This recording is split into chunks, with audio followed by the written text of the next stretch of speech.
తెలుగు సినిమాను Indian cinema అనేలా చేశారు దర్శకుడు రాజమౌళి. బాహుబలి సినిమా ప్రేక్షకులను విపరీతంగా ఆకట్టుకోవడమే కాకుండా బాక్సాఫీస్ ను ఓ రేంజ్ లో షేక్ చేస్తోంది కూడా.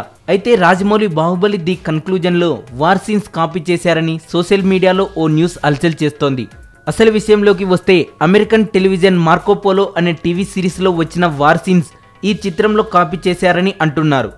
ఈ సిరీస్ లో శత్రువులను చెదరగొట్టడానికి గుర్రాలకు నిప్పంటించి వదులుతారట. అలాగే బాహుబలి ది కన్క్లూజన్ లో ఆవులు గేదెల కొమ్ములకు నిప్పంటించి కుంతల రాజ్యాన్ని కాపాడుకోవడానికి ఇలా చేశారని అంటున్నారు. ఈ వార్ సీన్స్ కాపీనా అంటూ హడావిడి చేస్తున్నారు. అయితే ఎద్దుల కొమ్ములకు నిప్పంటించి ఇలా శత్రువులపై దాడి చేయడం అనేది భారతదేశంలో చాలా మంది రాజులు అనాదిగా పాటించిన ఒక యుద్ధ పద్ధతి అని చెప్పేవారు లేకపోలేదు. క్రియేటివ్ ఫీల్డ్లో ఇటువంటివన్నీ సర్వసాధారణమని, పోల్చి చూడాల్సిన అవసరం లేదని అంటున్నారు మరికొందరు. మరింత టాలీవుడ్ సమాచారం కోసం సబ్స్క్రైబ్ చేయండి టాలీవుడ్ సెంటర్.